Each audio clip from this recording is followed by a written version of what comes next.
여전히 이제 데피니션인데, 그 얘기를 이제 계속 진행하면서 드리고 싶은 게 이제 저 센소리 큐, 그리고 스테이트, 그리고 저 액션, 이런 것들이 방금 전에 말했듯이, 저런 식으로 구성됐다. 이제 태스크 일레번트한 센소리 큐, 리워드, 퍼니시먼트, 익스터널 스테이트, 인터널 스테이트, 액션, 이런 것들이 다 중첩돼서 저런 동그라미를 하나씩 이루고 그런 것들이 계속 시간에 따라서 가고 있고, 하나의 어떤 컨텍스트를 이룬다.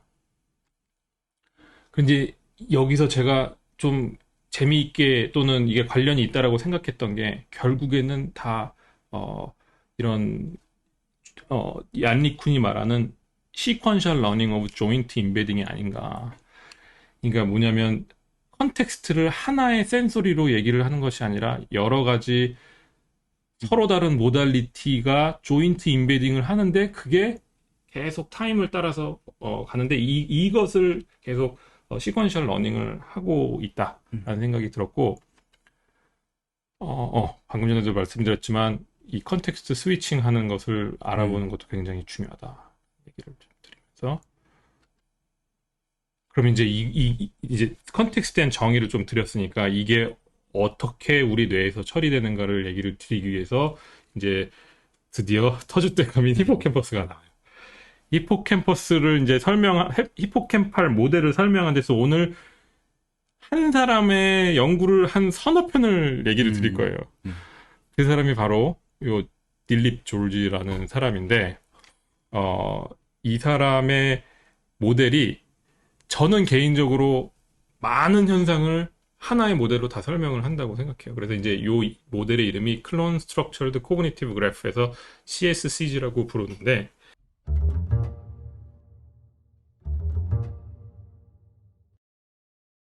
이분은 어디에 계시나요? 이분은 지금 구글 딥마인드. 이분은 원래 그 누멘타라고 하는 제프 호킨스라고 그 하이라키칼 메모리, 템포럴 메모리인가? 이 신경과학을 박사를 하시진 않았는데, 오히려 신경과학으로 공부를 하시려다가 시시하다고 스탠포드를 때려치시고, 누멘타라는 회사를 만들었는데, 거기에 초대 파운더 중에 하나예요. 이 딜립 졸지가. 그래서 거기서 일을 하다가, 비카리우스라는 AI 회사를 창업을 했다가, 거기서 2021년도에 이 페이퍼를 내고, 딥마인드로 옮겼어요. 비카리우스는, 네. 그래서 지금 비카리우스는 CEO가 누군지는 모르겠는데 이전 창업자고 이 사람 지금 딥마인드에 있어서 제가 보면 딥마인드는 다 알고 있지 않나 모든 것을 다 알고 있지 않나라는 생각을 좀 하고 있습니다. 그래서 방금 전에 얘기 드렸던 이 일련의 조인트 임베딩된 시퀀스가 여기 있다면 요거를 다시 줄여가지고 여기서 이제 사실은 먼저 얘기를 드리고자 하는 게 요 페이퍼가 주안점으로 삼는, 모델링하기 어려운 점이 바로 이 센소리 에일리어싱이라는 문제인데, 이게 뭐냐면, 교수님 아시겠지만, 에일리어싱이라는 거는, 원래는 이렇게, 적절한 샘플링 레이스로 샘플링을 해야 실제 신호를 리커버리를 잘 하는데, 그거를 잘 하지 못하면은, 뜨문뜨문 샘플링하게 돼서 그것을 이으면 마치 실제 오리지널 시그널은 파악하지 못하고 좀 이렇게 왜곡된 어떤 샘플링을 하게 된다는 것이 바로 이 에일리어싱 현상인데 센소리 에일리어싱도 비슷한 현상이에요. 그래서 그것을 얘기를 좀 드리고자 하는데 뭐냐면 이제 그 전에 요렇게 한 청크 조인트 임베딩된 청크 하나하나가 이렇게 동그라미로 표현이 된 건데 이제 이게 뭐냐면 결국에 어떤 에이전트가 겪게 되는 일련의 이벤트 시리즈라고 생각하시면 되고 그래서 에이전트는 이러한 상황을 겪게 되면 이제 학습을 하게 되는데 무슨 학습을 하게 되냐? 이게 노란색이 나왔다? 연두색이 나왔다가 초록색이 나오네? 이걸 이제 이전에 몇 번을 경험을 했다고 생각하면 시퀀셜 러닝을 했다 그러면 여기 노란색? 연두색? 그러면 이제 다음 게 이제 예측이 되는 거죠. 그러면 이제 시퀀셜 이벤트 시나리오에서 이 다음 게 예측이 되는데 딱 벌어진 걸 다시 보니까 초록색이야. 그럼 그때 나의 빌리프가 굉장히 다시 올라가면서 확실히 요 조그마한 세그멘트는 반복해서 이루어지는 어떤 코절리티가 있구나라고 생각을 하죠. 그리고 이제 또 계속 쭉 진행을 하다가 또 요 페어가 나오게 되면 이제 당연히 이제 이 믿음에 의해서 프리딕션을 초록색이 나오겠지라고 생각하지만 갑자기 조금 초록색인 초록색인데 약간 다른 현상이 나오기 시작하면서 우리 믿음 체계를 막 흔들어 놓죠.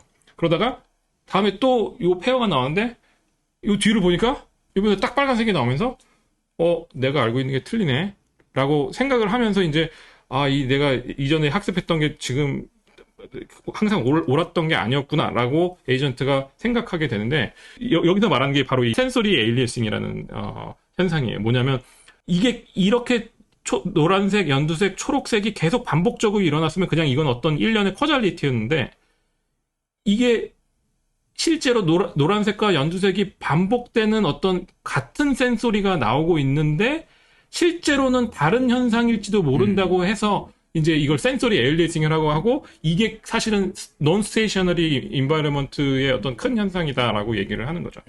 그래서 요거를 그냥 전통적인 관점의 히든 마크업 모델로 모델링을 하게 되면은 실은 이 센소리 에일리싱이 있게 되는 이 어느 시점부터 컨텍스트가 스위칭이 됐을 수도 있는데 이 히든 마크업 모델은 어떤 이런 레이턴트 베리어블들로 이 모든 현상을 모델을 하려고 보니까 어쩔 때는 녹색이 나와야 되는데 어쩔 때는 약간 다크 그린, 어쩔 땐 빨간색이 나오면서 이 히든 마크업 모델 자체를 약간 학습을 어렵게 만든다. 그래서 그 점에 주안점을 두고 이 클론 스트럭처 코그니티브 그래프가 말하는 게 뭐냐? 요렇게 여태까지 나왔던 모든 센소리 자극들을 쭉 종류별로 놓아놓고 지금까지는 이것을 모델링하기 위해서 히든 마크업 모델의 레이턴트 베리어블들이 노란색에 하나, 연두색에 하나, 녹색에 하나 이런 식으로 하나씩 존재했는데 그렇게 하면 컨텍스트가 바뀔 때 이 레이턴트 베리어블과 센소리 스티뮬러스의 이 급변하는 관계를 제대로 모델링 할 수 없다고 해서 이거를 여러 개를 복사를 해놓는 거예요. 그래서 이제 클론 시킨다 그래서 클론 스트럭처 그리고 그들 레이턴트 베리어블들끼리 연결이 된다고 해서 그래프. 그래서 클론 스트럭처 코그니티브 그래프라고 부르는데 그래서 이건 되게 신기한 게 뭐냐면 센소리 스티뮬러스는 하나인데 걔를 표상할 수 있는 레이턴트 베리어블들은 여러 개. 그래서 이거를 이제 레이턴트 베리어블에서 에밋을 하니까 이제 모든 화살표가 이제 같은 스티뮬러스로 내려오게 되는데 그걸 이제 오버 컴플릿 히든 마크업 모델 또는 클론 스트럭처라고 부르죠. 그래서 보시면은 이제 요 조각을 만약에 모델링 한다 그러면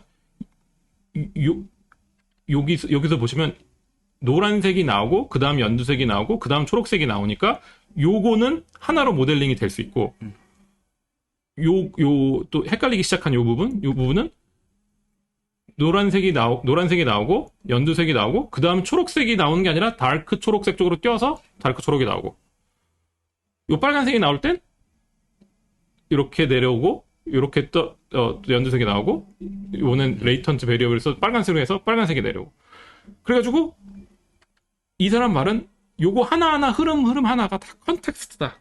그래가지고 이 오버 컴플릿 히든 마크업 모델이 바로 이 컨텍스트를 잡아낼 수 있다. 이걸 이제 나중에 컨텍스트 세퍼레이션이라는 어떤 단어로 표현을 하는데 결국에는 하나의 통일된 히든 노드 셋으로 표현하기보다 이 클론 스트럭처는 같은 히든 노드를 카핑을 여러 번 함으로써 컨텍스트를 표현할 수 있게끔 만든다. 근데 이거를 처음 이렇게 보시는 분들은 처음에는 이거 재밌네라고 생각하다가 가만히 생각해보면 이거 그냥 히든 마크업 모델로 이거를 뭔가 좀 파르시모니어스하게 모델링 할 수 없으니까 그냥 여러 개를 복사를 해놓고 된다라고 말하고 있는 거 아니야? 이게 얼만큼 인사이트풀한 거야. 이렇게 생각을 하게 되잖아요. 그래서 생각해보면 사실도 그래요. 이게 진짜 의미가 있는 건가? 이게 뭘까? 처음에 이런 생각이 빠지게 되죠. 그런데 또 제가 yes and no라고 쓴 게 이제 앞으로 얘기를 드릴 건데 어쨌든 간에 이분은 이걸 쓰고 딥마인드로 옮깁니다. 딥마인드로 옮기는데 이제 이게 딥마인드에 들어가서 처음으로 이 CSCG를 한 번 더 이제 확장판으로 페이퍼를 냈는데 이게 제 기억에 2022년 한 12월쯤에 사람들이 같은 목소리로 올해 최고의 페이퍼다라고 트위터에 올라왔는데 제가 트위터를 이렇게 찾다가 이제 또 다른 디스트랙트 해가지고 다른 걸 보다가 다시 나와서 이걸 결국엔 트위터를 못 집어넣는다. 하여튼 그렇습니다. 그래가지고 그 얘기를 이게 왜 인사이트풀 할 수 있는가. 심지어 다 들어오시고 계속 인사이트풀 안 하실 수도 있는데 그래도 어떤 면에서 재미있는 부분이 무엇인가라고 얘기를 좀 드리고자 합니다. 근데 한 가지 질문이, 이 센서리 에일리어싱은 워낙 알려져 있는 거잖아요. 그거를, 그 문제를 풀 때 이런 기법들이 원래 있었던 건가요? 아니면 이분이 어떻게 보면 새롭게 제안을 한 이 건가요? 오버 컴플릿 HMM이 제가 이제 이거를 공부하면서 많이 찾아봤었는데 그렇게 연구가 많이 돼 있지 않아요. 그리고 이거를 이렇게 코그니티브 뉴로사이언스로 갖고 와서 논 스테이셔너리 인바이러먼트 현상을 이런 식으로 표현한 건 이분이 처음이었고, 하지만은 뭐 에일리어싱 이펙트는 뭐 너무 잘 알려져 있으니까 그거를 이런 식으로 다른 도메인에서 연구를 했는지는 그거는 잘 모르겠습니다. 그래서 하여튼 이 에일리어싱을 해결할 수 있는, 그러니까 샘플링 레이트를 올리지 않고 이 에일리어싱을 해결할 수 있는 되게 좋은 방법이라는 생각이 일단은 드는데, 이 사람이 가진 아이디어는 결국에 이게 생물학적으로도 의미가 있을 거다라고 이제 그런 제안을 하고, 사람들이 또 혹은 이 사람은 그렇게 생각 안 했어도 사람들이 그렇게 해석을 하기 시작해서 이게 정말 괜찮다, 괜찮은 모델이다, 이렇게 맞습니다. 얘기가 된 것 같다는 생각이 드네요. 그러니까 이게 뭐 나중에도 계속 얘기를 드리겠지만, 일단 첫 번째로 톨만 아이켄바움 머신도 있잖아요. 그거보다 더 많은 현상을 그 플레이셀에 관련된 많은 현상을 보여줘요. 그거를 데몬스트레이션을 해줘요. 그래서 거기서 이제 사람들이 딱 넘어갔고, 두 번째로 컨텍스트라는 개념을 처음으로 가시화를 시켜줬어요. 그렇죠. 알고리즘으로. 네, 알고리즘으로 가시화를, 그러니까 저게 컨텍스트구나 라고 가시화를 시킴으로써 그 뒤에 많은 다른 생각을 하게끔 하면서 우리도 하게끔 해주지만 자기 스스로 딜립 조지도 자기 스스로 여기에 영감을 많이 받아서 이걸 이제 스키마까지 다 발전을 시켜요. 그래서 어떻게 보면 이것 자체는 그러니까 이 구조 자체는 생물학적이지 않잖아요.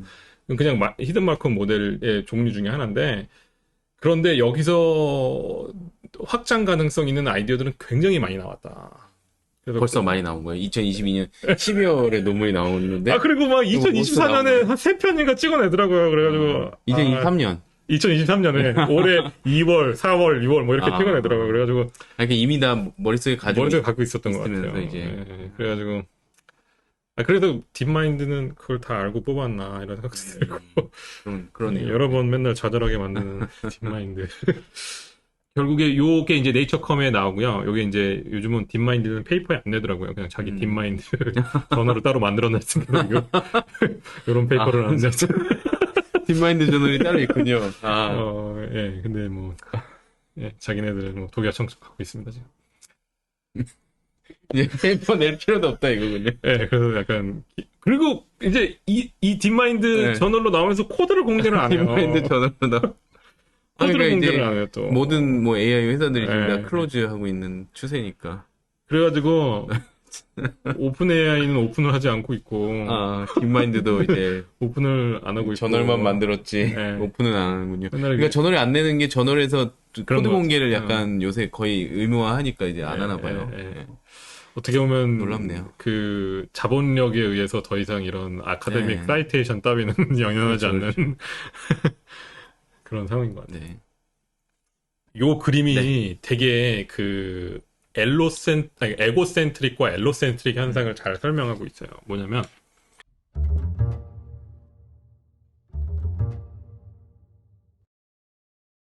쥐가 여기서 요렇게 그러니까 방이 있는데, 방에서 이쪽은 검은색 벽, 여기는 빨간색 벽, 여기는 파란색 벽이고, 여기에 장애물 두 개가 딱 이렇게 있는 상황이고, 쥐가 이렇게 이렇게 돌아다니는데, 여기서 여기 정도 갈 때에 쥐 입장에서, 그 시각을 딱 표시를 해놓은 거였어요. 옆쪽에 빨간색이다가 요쯤 갔을 때 이제 검은색이 앞쪽에 보이기도 하고, 딱 돌았더니 여기 옆에 장애물이 옆에 보이고, 요쪽 더 갔더니 뭐 이렇게 보이더라. 이게 에고센트릭 액션이고, 이게 결국에 히포캠퍼스로 넘어오면서 이게 엘로센트릭 맵이 되더라. 근데 이제 방금 전에 얘기 드렸던 컨텍스트 세퍼레이션에 대해서 요 그림으로 표현을 한 건데 요것도 똑같은 거예요. 예를 들어서 A, D, E 하면은 처음에는 쥐가 여기를 바라보고 있다가 요 장애물 쪽에 앞에 와가서 요걸 바라봤다가 빨간색 쪽으로 가서 만든 A, D, E라는 시퀀스고 요거 B, D, E 같은 경우는 검은색 벽을 바라봤다가 여기 장애물을 바라봤다가 빨간색 벽을 바라보는 거. 그리고 세 번째 거는 빨간색 벽을 바라보고 있다가 장애물을 바라보고 있다가 파란색을 바라보는 거. 여기 어떻게 뒤집혀 있네요. 그래서 요거를 다 그냥 전통적인 히든 마커 모델로 표현하면 D가 다 겹치는 거죠. 한 패스에.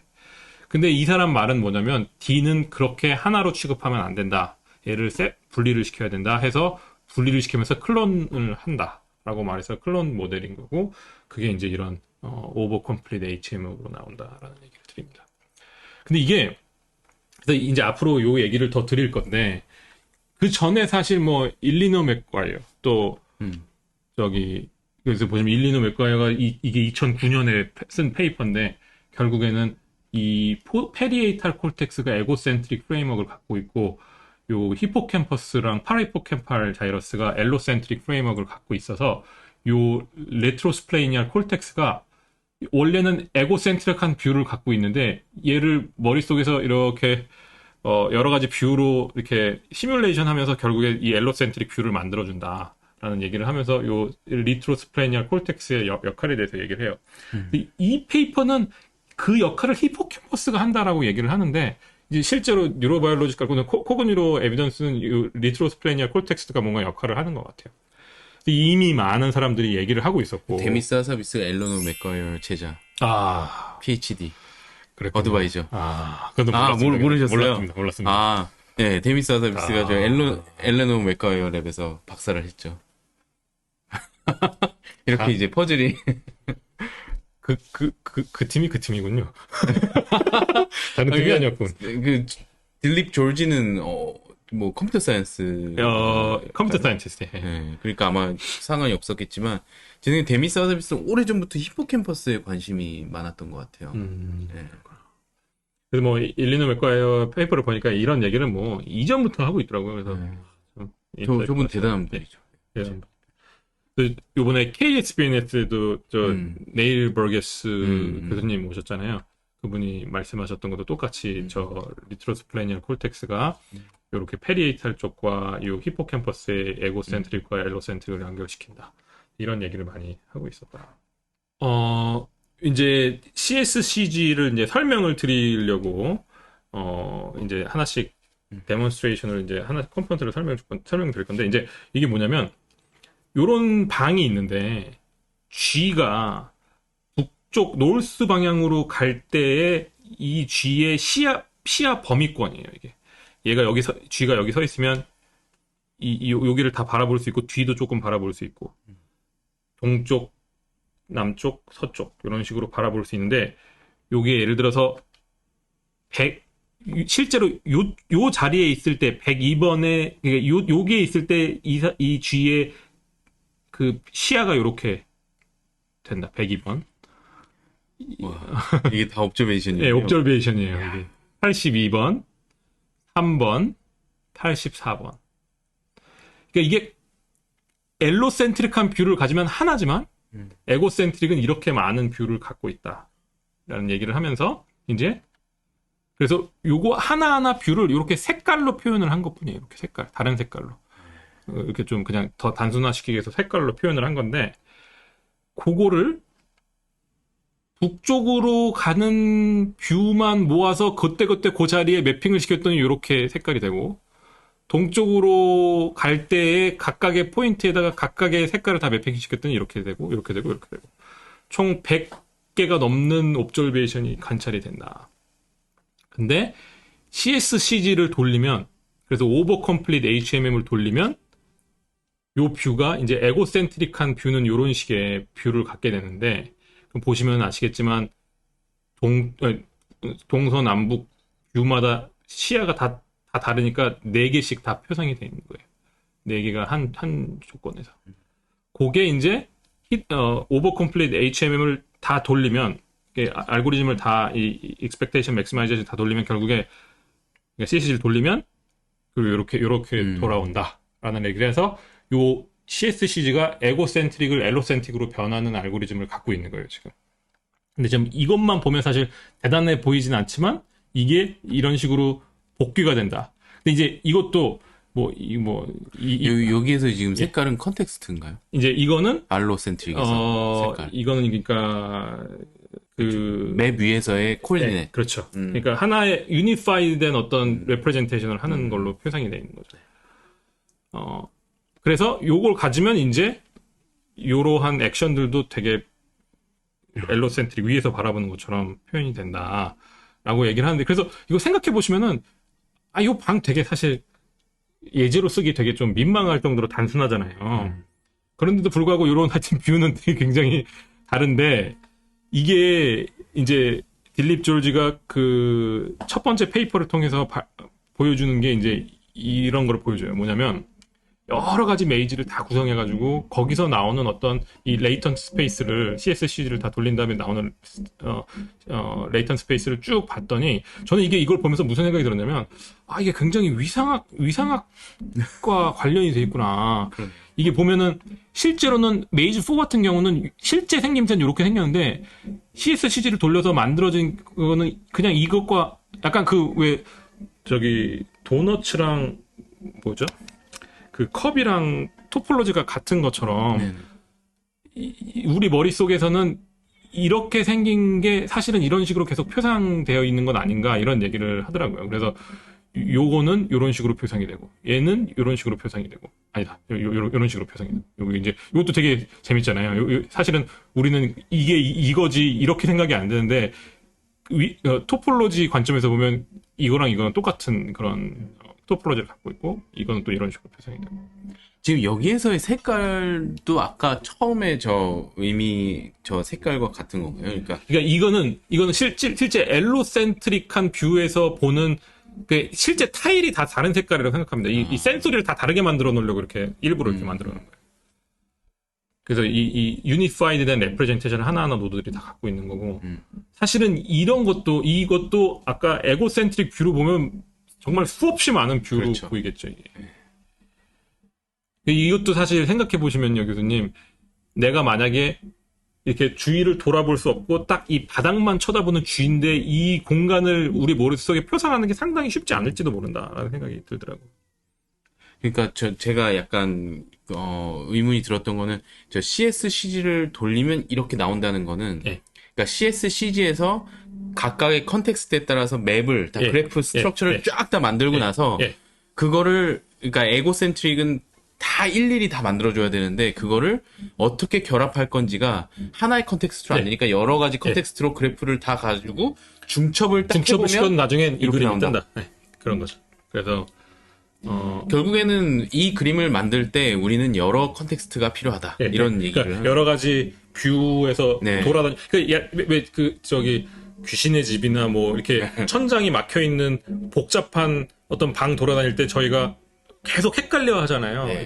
여기가 거기였나. 근데 어떻게 한 10바퀴 정도 돌면. 그렇죠. 샘플링을 많이 하면. 어디서든지, 여기가 거기였지라고 생각을 하는 것처럼, 컨텍스트를 계속 다 트래킹하고 있다가 이제 나중에 언젠가는 이게 다 퍼즐이 맞춰지면서.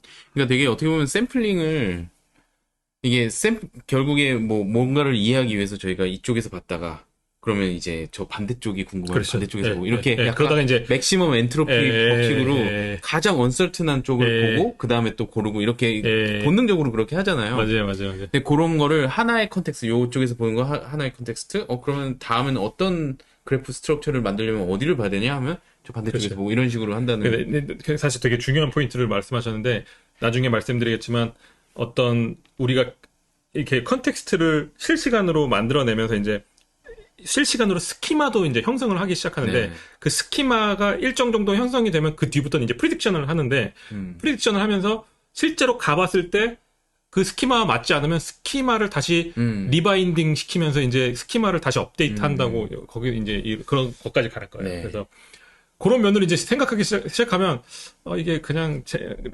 무한대로 클론만 시켜서 하는 그런 단순한 알고리즘은 아니네. 좀 재밌네. 라는 생각이 이제 들기 시작해요. 약간 그래프 뉴럴 네트워크랑 관련이 있는 뭔가 하여튼 이 토폴로지, 지오메트리. 그래프, 막 이런 거랑 다 프로바빌리스틱 프로그래밍, 뭐 이런 거, 베이지안 네트워크, 뭐 이런 거랑 다 있는 거 아닌가 이런 생각이 들고.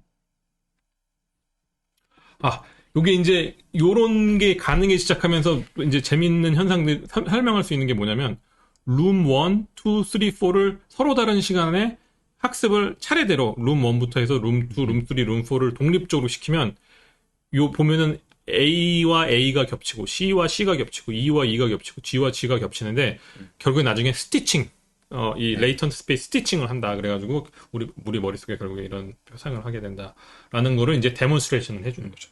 그래서 이런 것들을 보면서 이게 정말 트랜지비티 러닝을 이런 식으로 할 수도 있겠다. 근데 다만 이제 이게 바이올로지는 아니니까 그러면 이걸 과연 바이올로지를 어떻게 형성하고 있을까가 저는 개인적으로 그게 이 CSC의 가장 뉴로사이언티스트로서의 불만족이긴 한데 그냥 컴퓨터 사이언티스트 입장에서는 그냥 너무 좋은 모델이 많다. 근데 이게 저는 뉴로사이언티스트 입장에서 굉장히 만족스럽다고 말을 기대하고 있었다가 완전히 반대의 말씀을 들어서 약간 그랬는데 왜 그런 생각을 했냐면 요렇게 샘플링을 어떻게 하면은 이 전체 디스트리뷰션을 파악할지에 대한 그런 논의는 굉장히 많이 되어 왔잖아요. 지금 최근에만 봐도 지플로우 넷이나 이런 것도 다 샘플링에 대한 얘기고 결국에 어떻게 최소한의 샘플링으로 이 전체 스트럭처를 알 것인가는 그냥 워낙 있었던 문제인 것 같아서 저는 그거랑 예를 들어서 그거를 그래프 스트럭처로 만들고 한 거랑은 그렇게 차이는 없는데 굉장히 다른 점은 컨텍스트를 이렇게 이걸 컨텍스트라고 부르고 그다음에 그게 히포캠퍼스랑 연결이 된다. 요 지점이 굉장히 이거의 유니크한 면이 있지 않을까. 그래서 뉴로사이언티스트한테 되게 좋지 않을까 했는데. 그러니까 좋아요. 그러니까 당연히 저는 이제 어떻게 보면 너무 멀리 가서 혹독하게 왜냐면 그러지 않으면 쓸 자리가 없어요. 신경과학자로서 너무 다 많은 걸 다 해놓으니까 그냥 좀 이 못난 마음으로 이러는 건데 당연히 저는 이 페이퍼를 읽을 때 되게 탄성을 계속 했거든요. 진짜 다 해놨네. 진짜 나는 뭘 해야 되나. 그래서 똑같은 생각을 했었는데 진짜 대단한 걸 해놨죠. 그래서 뒤에 보면 이제 앞으로 더 재밌는 것들이 많이 나와요. 그래서 혹시 그런 얘기도 하실 건가요? 이 레트로스플래니얼 브레인 스트럭처? 그 얘기가 교수님께서 원하시는 만큼은 잘 모르겠는데 나와요. 나오긴 나와요. 그 얘기를 좀. 그리고 이제 3D까지. 예를 들어서 이런 벌키볼 통로를 만들어 놓거나 아니면 큐브 위를 돌아다니는 어떤 벌레를 만들어 놓고 이거를 다 이런 식으로 다 재생을 할 수 있다. 근데 이게 예를 들어서 미니멀하게 필요한 컨텍스트의 개수 이런 게 있나요? 그거는 얘기가 안 돼 있어요. 그러니까 여기서 톨만 아이캔바움 머신도 그렇고 뭐라면서 그건 빼먹었어 이러는데 신경을 안 썼다고 생각하고 제 생각에 뭐냐면 톨만 아이캔바움 머신이랑 CSCG가 아직 제대로 모델링을 안 하고 있는 게 몇 가지가 있는데 그 중에 하나가 액션과 옵티멀 폴리시, 밸류 이쪽 다 안 하고 있어요. 그러니까 저는 이걸 보면서 교수님이랑 빨리 이거 해야 되겠다. 이거 빨리 해야지 이런 생각이 많이 드는 거죠. 그런 마음은 많이 들긴 하네. 할 거는 저희는 다행스럽게 꽤 있지 않을까 이런 생각이 듭니다. 그리고 이제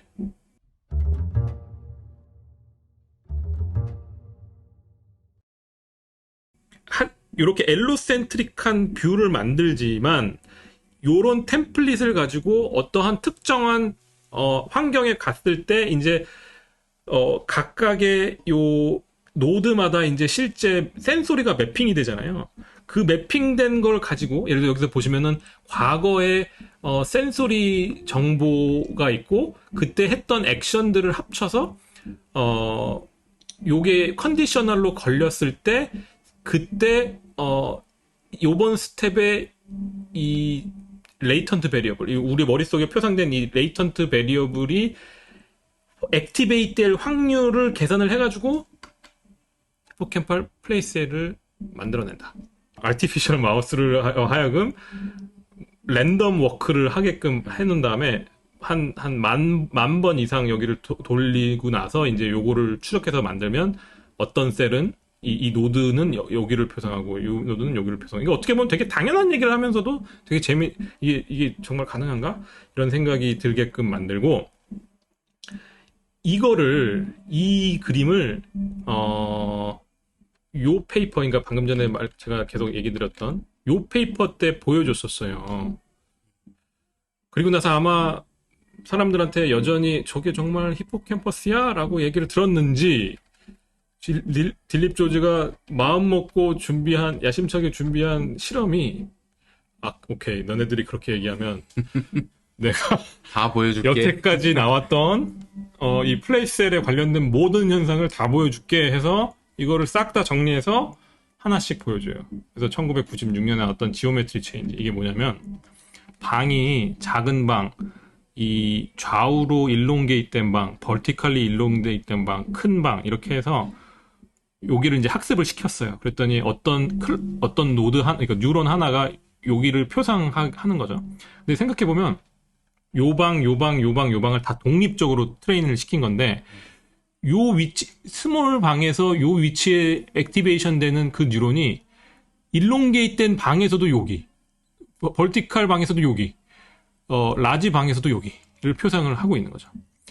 이 뉴런은 여기를 표상하고 있었는데 일롱게이트된 방에 오니까 이만큼이 얘가 표상하기 시작하는 거예요.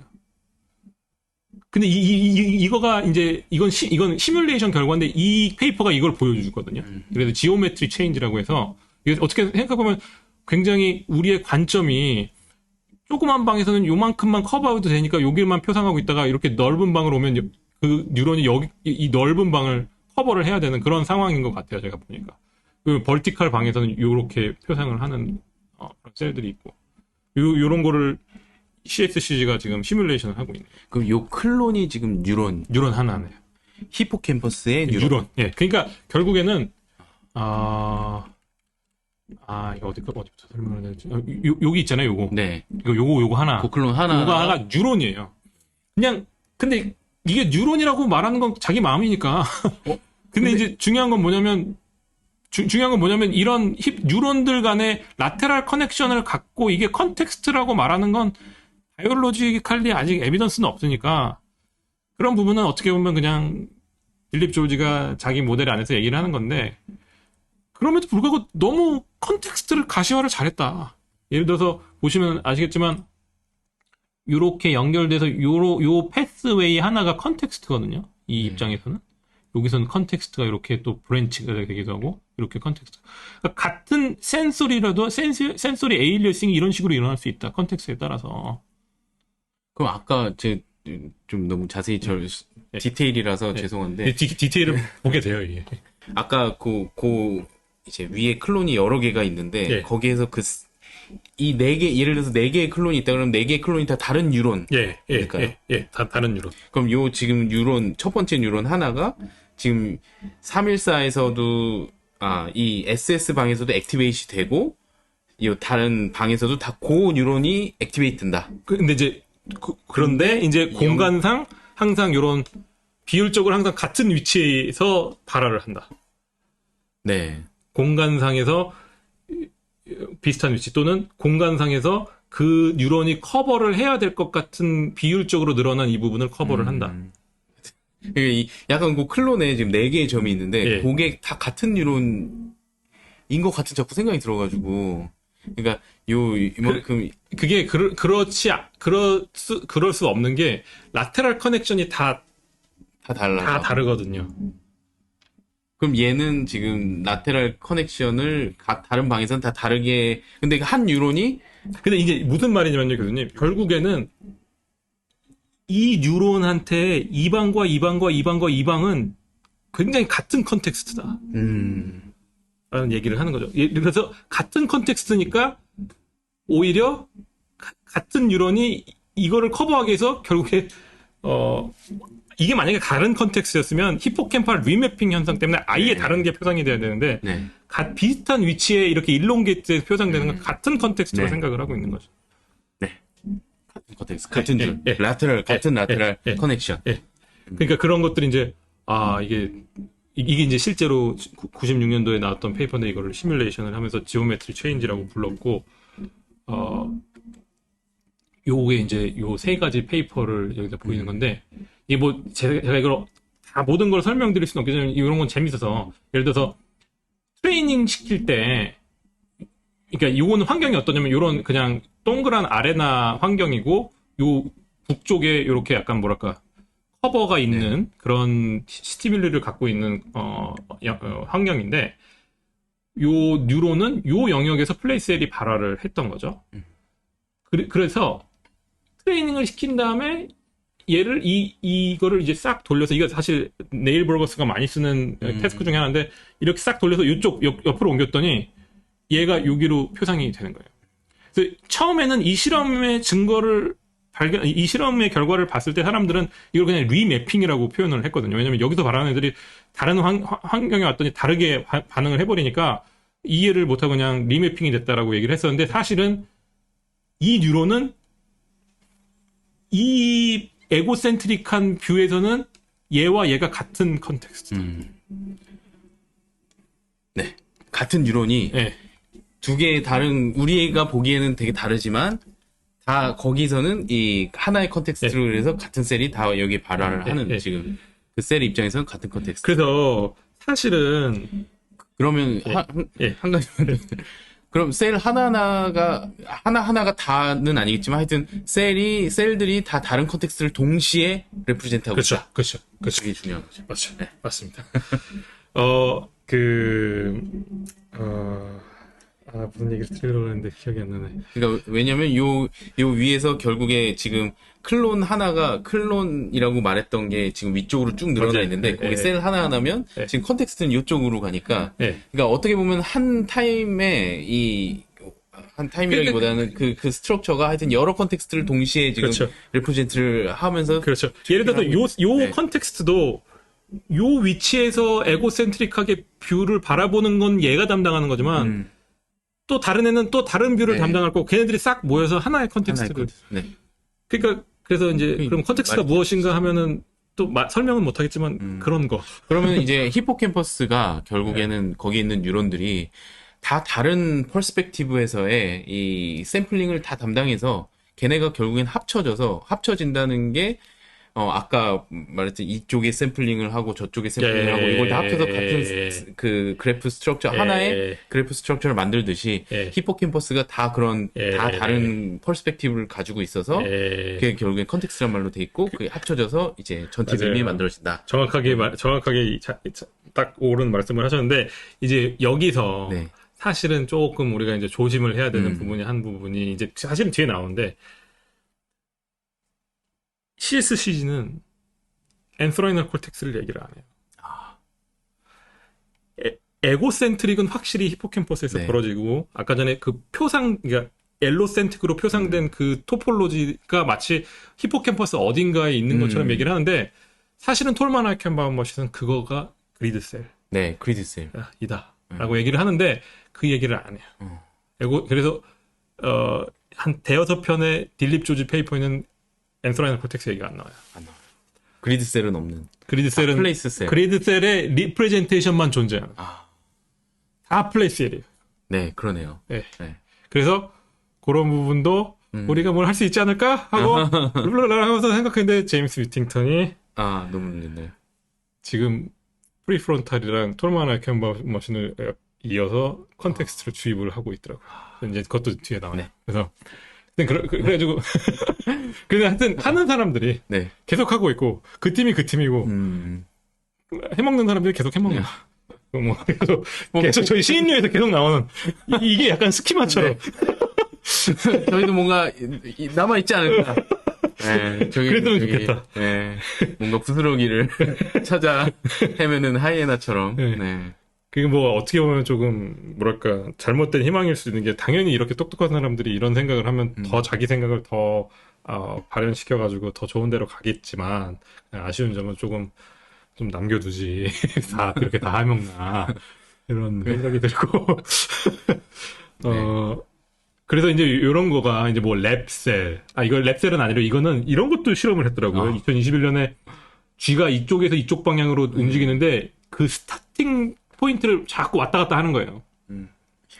그랬더니 이제 히포캠퍼스 셀이 뭐 어떤 애들은 그냥 박스 위치에 따라서 쭉 표상을 달리하는 애들이 있는가 하면 어떤 유로는 그 줄어든 만큼 비례해서 표상을 하는 애들이 있는가 하면 어떤 이런 엔드 박스를 표상하는 애들이 있는가 하면 이런 것들 히포캠퍼스 연구할 때 되게 신났겠네요. 신나기도 하고 저는 개인적으로 막 미궁에 빠졌을 것 같아요. 저 이런 모델이 없이 이런 현상을 바라보면 너무 신기하잖아요. 예. 신기하고 저는 이제 이건 도대체 뭘 하는 셀일까? 그러니까 이런 걸 어떻게 저는 개인적으로 예. 교수님 많이 말씀하셨지만 뉴로바이올로지 하시는 분들은 다 바텀업으로 조금만 에비던스 모아서 이걸 만들어내시는데 큰 그림 여기에서 이런 모델을 만들어내기까지 얼마나 많은 박사들과 포스닥들이 여기서 인생을 갈아넣고 이걸 했을까. 한 명 한 명의 연구자가 플레이스 셀이네. 네. 컨텍스트를 나가지고 지금. 근데 이제 딜립 졸지는 이걸 싹 다 모아가지고 지금 코끼리 다리만 만지고 있다가 그 사람이 나와서 에고센트릭에서 엘로센트릭으로 지금 만들고 있는. 네, 그렇습니다. 참.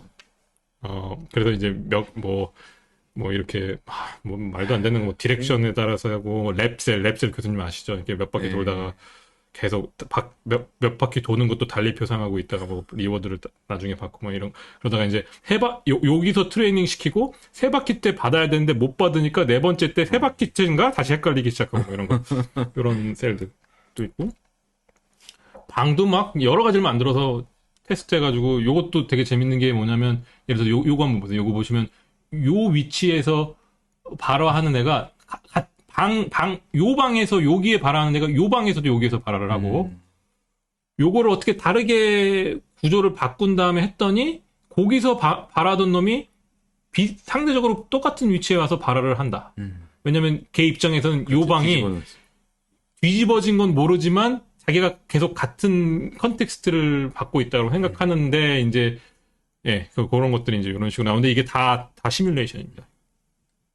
이게 어떻게 보면 CSG가 신기하다. 이걸 어떻게 다 하지? 이런 생각이 들고. 그래서 이런 거를 다 증명을 해서 페이퍼가 지금 나와 있는 상황입니다.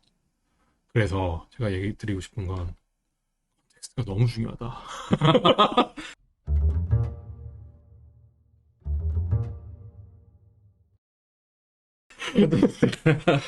저희 여기 위쪽이니까 컨텍스트가 너무 중요하다. 이거 너무 중요하다. 컨텍스트. 저희는 뭐 이런